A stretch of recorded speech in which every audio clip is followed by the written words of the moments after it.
हमें पहले ज़्यादा फोकस करना चाहिए, कौन से चैप्टर्स ऐसे हैं जिन पर हमें थोड़ा सा ज़्यादा सा स्ट्रेस करना चाहिए, ऐसे कौन से चैप्टर्स हैं जिनके एग्जाम में आने की प्रोबेबिलिटी बहुत ज़्यादा है। इन चार में से सबसे ज़्यादा सवाल पूछे जाते हैं। एक दो दिन में तुम चैप्टर पूरा खत्म कर दोगे, डायरेक्ट सवाल आने वाले हैं इन चैप्टर्स से। टॉपिक्स तो काफ़ी सारे इंपॉर्टेंट होते हैं, लेकिन जनरली जिन टॉपिक्स से जेई में सवाल भर भर के पूछे गए हैं, यहां पर उन टॉपिक्स की लिस्ट है। हेलो बच्चों, कैसे हैं आप सभी लोग? मेरा नाम हिमांशु गुप्ता है और फिजिक्स वाला के इस अमेजिंग प्लेटफॉर्म पर आप सभी का बहुत बहुत स्वागत है।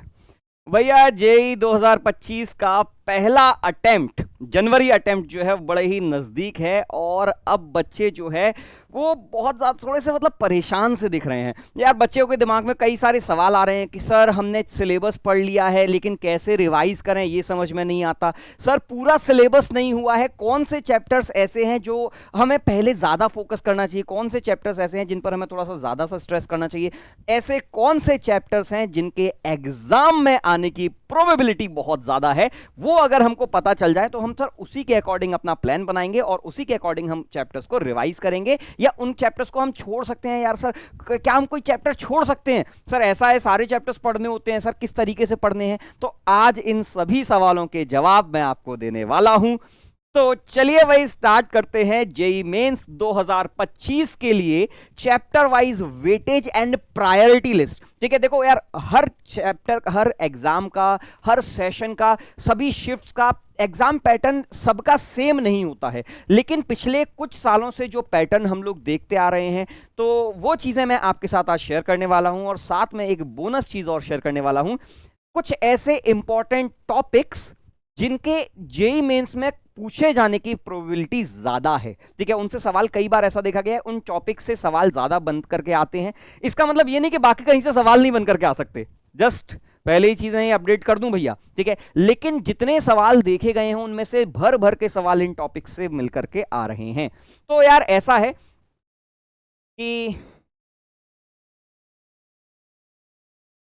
सबसे पहली चीज देखो, ये टॉपिक या ये वीडियो उन बच्चों के लिए नहीं है जिनका अभी तक पहली बार भी सिलेबस पूरा नहीं हुआ है, या जो अभी पढ़ रहे हैं, या जो जिनका मतलब काफी सारा पोर्शन छूटा हुआ है। ठीक है, तो this is not for the first timers. ठीक है, अगर आप क्लास 11th में हैं या अगर आप इस तरीके से हैं जहां आपका सिलेबस काफी सारा बचा हुआ है, ठीक है, तो आपके लिए ये वीडियो उतना हेल्पफुल नहीं होने वाला है। हाँ, आप इसको फ्यूचर रेफरेंस के लिए यूज कर सकते हैं कि सर एक बार हमारा चैप्टर हो जाएंगे तो कौन कौन से चैप्टर्स हमें किस ऑर्डर में रिवाइज करने चाहिए, किस ऑर्डर में गो थ्रू करने चाहिए, किन चैप्टर्स को प्रायोरिटाइज करना चाहिए, किन चैप्टर्स को प्रायोरिटाइज नहीं करना चाहिए।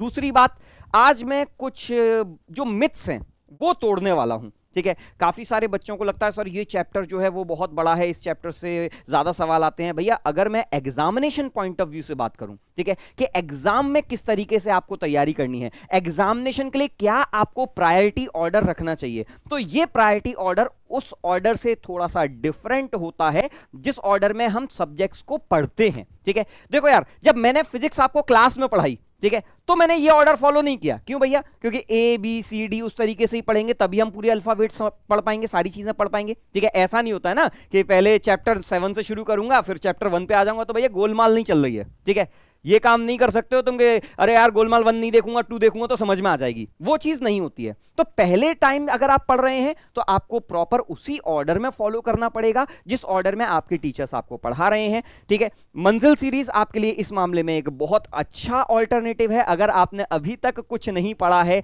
या आपको बहुत अच्छे क्वेश्चंस की प्रैक्टिस करनी है तो आपके लिए मंजिल सीरीज बेस्ट है। मंजिल सीरीज में आपको राजवंश sir, Salim sir, Sachin sir, ठीक है, सभी लोग बहुत अच्छे से और उसी ऑर्डर में पढ़ा रहे हैं जिसमें आपको पढ़ने की जरूरत है फर्स्ट टाइम के लिए। ठीक है, मैं बात कर रहा हूं उन बच्चों के लिए जो पहले पढ़ चुके हैं।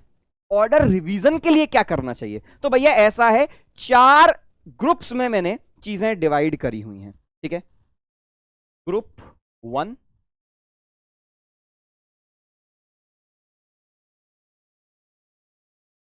ग्रुप 2,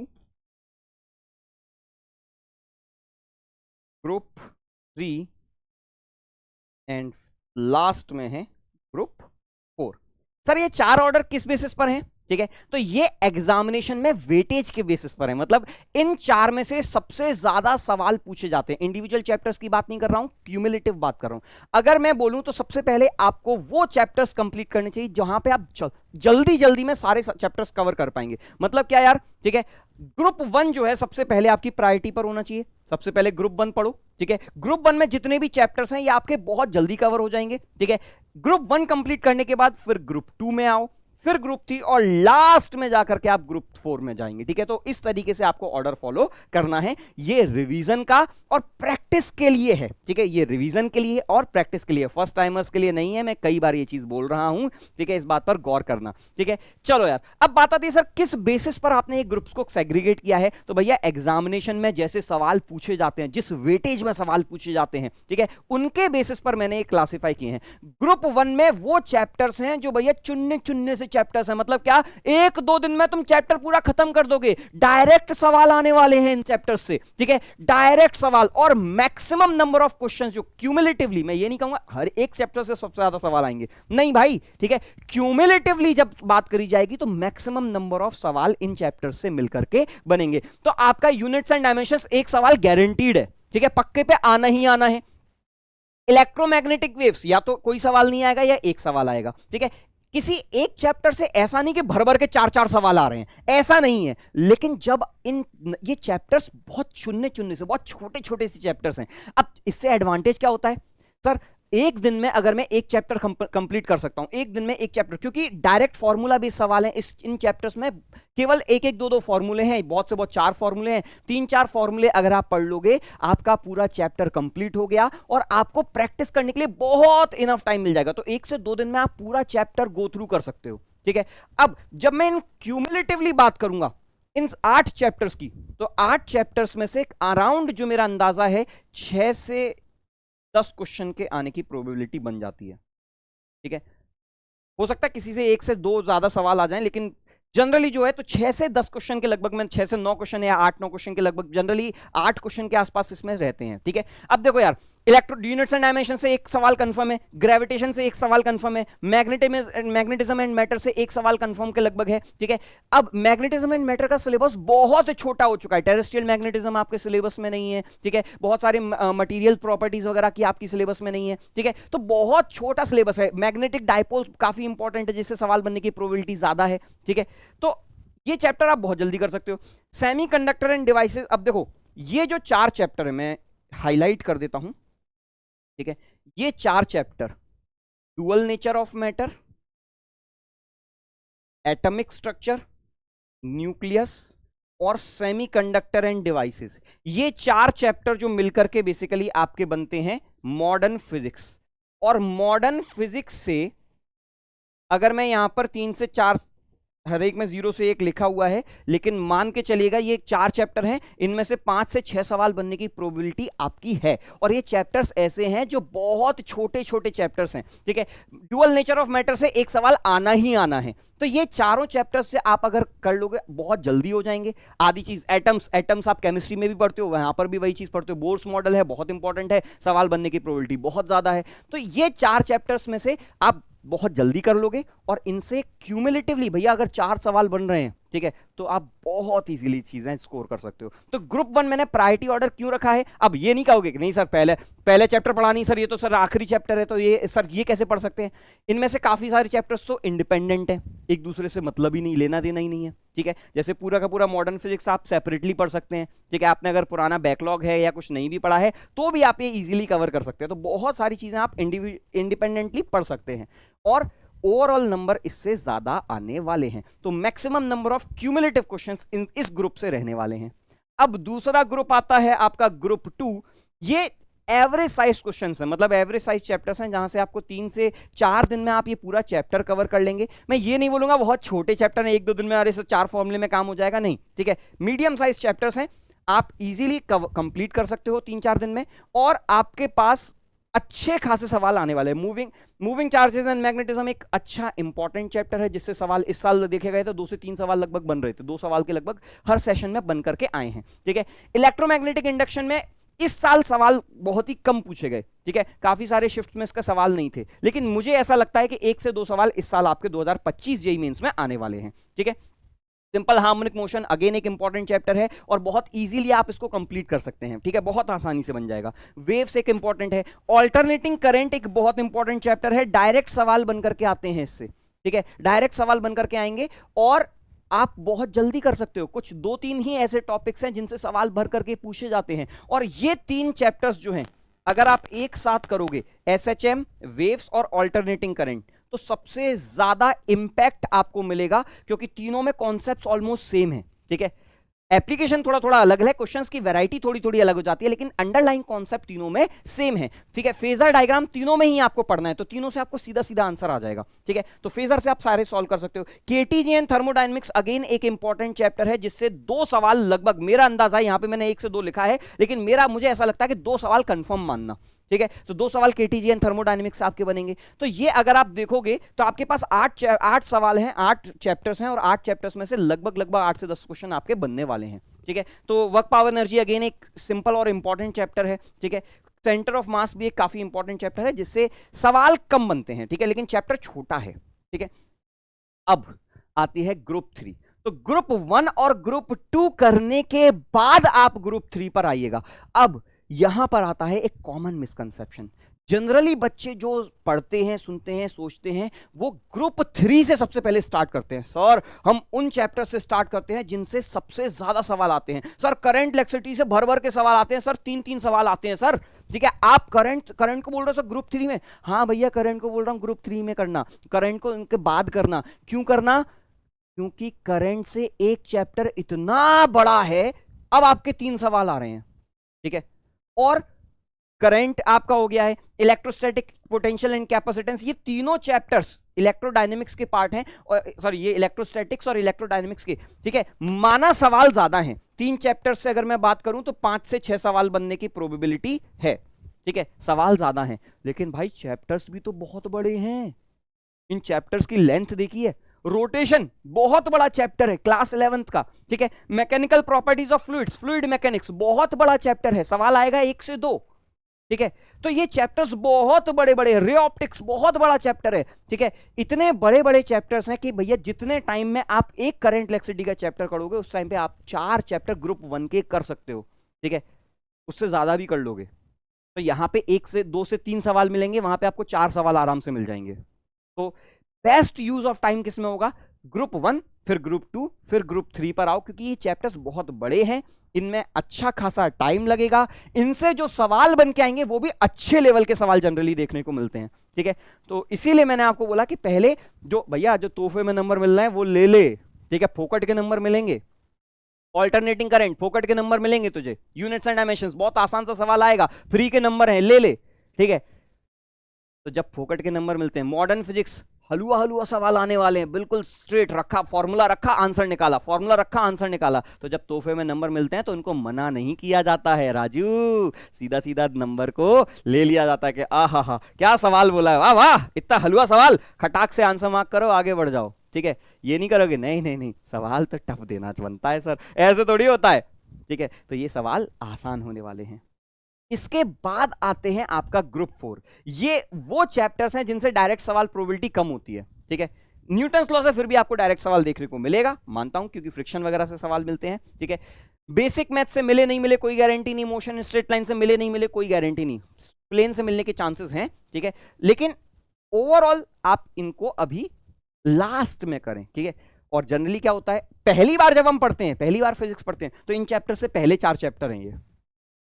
अब मजबूरी क्या होती है, इन 4 चैप्टर्स के बिना बाकी चैप्टर्स नहीं पढ़ पाते, तो पहली बार पढ़ने वालों के लिए ये मजबूरी है, ठीक है। जब मैं पहली बार, कभी 11th वाले बच्चे, जो फाइटर वाले बच्चे, उनको पता है कि पहली बार हम भैया यहीं से शुरू कर रहे हैं, ठीक है। लेकिन पीवाईक्यूज इनमें से है ही नहीं, बहुत ही कम पीवाईक्यूज आते हैं, ठीक है। क्यों? प्रीवियस ईयर के क्वेश्चंस जो है वो बाकी चैप्टर से ज्यादा आते हैं as compare to this chapters. तो इसीलिए इनको लास्ट में रिवाइज कीजिए, लास्ट में अटेम्प्ट करिए, ताकि अगर टाइम की कमी भी पड़े तो आपको वो कमी एग्जाम में ना खले, ठीक है। तो इसीलिए मैंने 4 ऐसे ग्रुप्स बनाए हैं कि जिनसे आपका एग्जामिनेशन में स्कोर जो है वो सबसे ज्यादा हो जाए, सबसे हाईएस्ट स्कोर आप लेकर के आ पाए, ठीक है। अब इसके बाद आती है इंपॉर्टेंट टॉपिक्स की लिस्ट, ठीक है, these are the most important topics, important की जगह मुझे लिखना चाहिए these are the most important topics, ठीक है। टॉपिक्स तो काफी सारे इंपॉर्टेंट होते हैं, लेकिन जनरली जिन जिन टॉपिक्स से जेई में सवाल भर भर के पूछे गए हैं, यहां पर उन टॉपिक्स की लिस्ट है। मोमेंट ऑफ इनर्शिया से बहुत सारे सवाल पूछे जाते हैं, ठीक है। आपका आरएलसी सर्किट, ऑल्टरनेटिंग करंट में, ट्रांसफॉर्मर, ऑल्टरनेटिंग करंट में, इनसे सवाल बनने की प्रोबेबिलिटी ज्यादा होती है, ठीक है। तो बहुत सारे सवाल पूछे जाते हैं। प्रिज्म से रे ऑप्टिक्स में बहुत सारे सवाल पूछे जाते हैं। तो भैया बड़े चैप्टर्स में से भी कहां से पूछे जाने की प्रोबेबिलिटी ज्यादा है, वो भी मैं आपके सामने दिख रहा हूं, ठीक है। आपका इलेक्ट्रिक डाइपोल, बहुत सारे सवाल देखे गए हैं। रेजोनेंस से तो बहुत सारे हैं। वाईडीएसई से तो ये मान के चलना कि ऑलमोस्ट गारंटीड सवाल होता है कि वाईडीएसई से ही बनने वाला है, ठीक है।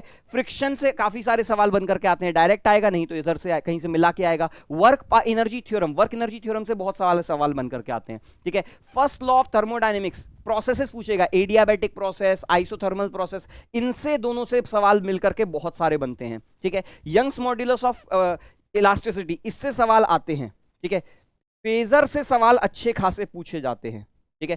फेजर आप एक चैप्टर में पढ़ोगे, आपके 3 चैप्टर अपने आप हो जाएंगे। आप एसएचएम में फेजर पढ़ लो, एसएचएम हो जाएगा, वेव्स हो जाएगा, आपका ऑल्टरनेटिंग करंट, तीनों जगह आपका फेजर हो जाएगा, ठीक है। तो तीनों जगह ये आप यूज कर सकते हो, एसएचएम में यूज कर सकते हो, वेव्स में यूज कर सकते हो, एसी करंट में यूज कर सकते हो, ठीक है। हर जगह सेम कॉन्सेप्ट लगने वाले हैं। तो इन कॉन्सेप्ट्स को आप यूटिलाइज करो, इन चैप्टर्स को यूटिलाइज करो। फोटो इलेक्ट्रिक इफेक्ट कहां रह गया? बहुत सारे सवाल पूछे जाते हैं।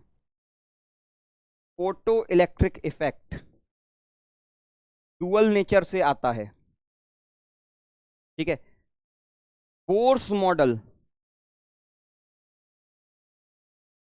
एटम्स से, ठीक है, इनसे सवाल पूछे जाने हैं। न्यूक्लियस में रेडियो एक्टिविटी खत्म हो चुकी है, तो आपके पास या तो बाइंडिंग स्ट्रक्चर के बाइंडिंग एनर्जी पूछेगा या न्यूक्लियस स्ट्रक्चर पूछेगा। रेडियो एक्टिविटी आपके सिलेबस में नहीं है, ठीक है। बहुत सारे चांसेस हैं। डायोड, ठीक है, डायोड से सवाल पूछने के चांसेस ज्यादा हैं, ठीक है। डायोड, आपके डायोड की बाइसिंग वगैरह, बहुत सब्जेक्टिव सवाल पूछेगा, हल्के हल्के सवाल पूछेगा यार।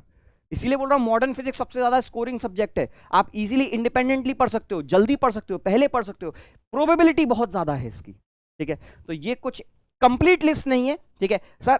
मूविंग चार्जेस एंड मैग्नेटिज्म एक टॉपिक मेरे दिमाग में आ रहा है, उसमें सभी टॉपिक्स इंपॉर्टेंट हैं क्योंकि किसी से भी टॉपिक से सवाल पूछ लेता है, ठीक है। Force on charge in magnetic field सवाल पूछ सकता है, magnetic field due to current carrying wire सवाल पूछ सकता है, ठीक है। Force on current carrying wire in magnetic field सवाल पूछ सकता है। तो सभी टॉपिक्स इक्वली इंपॉर्टेंट हैं, इसीलिए मैंने उनको नाम नहीं लिखा है, ठीक है, क्योंकि हर टॉपिक से सवाल बोलने की प्रोबेबिलिटी बराबर बराबर है वहां पर, ठीक है। तो इसीलिए मैंने जिसकी सारी टॉपिक्स पढ़ने हैं बराबर, तो फिर वही नाम लिखने का सेंस नहीं बनेगा ना, ठीक है। तो इसीलिए मैंने वहां पर नाम नहीं लिखा। जहां मुझे लग रहा है कि आपके सवाल ज्यादा बन सकते हैं, जिस टॉपिक से किसी चैप्टर में सवाल ज्यादा पूछे जाते हैं, उनके टॉपिक्स के मैंने यहां पर आपके सामने नाम लिखे हैं, ठीक है।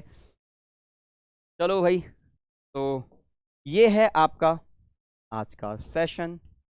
उम्मीद करता हूं आज इस इंफॉर्मेशन के साथ आप कुछ प्रोडक्टिव निकाल पाएंगे, आप कुछ यूजफुल कर पाएंगे और आप अपने एग्जाम में बेहतरीन परफॉर्म करके आएंगे। तो मेहनत जरूर कीजिएगा, ठीक है। There is no alternative to hard work. आपको पढ़ना तो पड़ेगा, स्मार्टली पढ़ेंगे तो गिवन टाइम फ्रेम में आप ज्यादा स्कोर कर पाएंगे, ये डिफरेंस आता है, ठीक है। तो बस मेहनत करते रहिए सही डायरेक्शन में। और बेटा अभी भी सफिशिएंट अमाउंट ऑफ टाइम है, मैं कह रहा हूं आप बहुत इजीली 98-99 परसेंटाइल स्कोर कर सकते हैं अगर आपने थोड़ा सा सही दिशा में आपने मेहनत करी है, ठीक है। और कभी भी की हुई मेहनत खराब नहीं जाती। अगर आप यहां से शुरुआत करते हैं, मैंने कहा चलो यार फर्स्ट केस देखते हैं, वर्स्ट केस में क्या होगा सर, फर्स्ट अटेम्प्ट नहीं होगा, लेकिन सेकंड अटेम्प्ट का तो आपका प्रिपरेशन बहुत अच्छी हो जाएगी, ठीक है। तो कभी भी हिम्मत नहीं हारनी है, कभी भी गिव अप नहीं करना है, ठीक है। All the best. चलिए, ठीक है, ओके।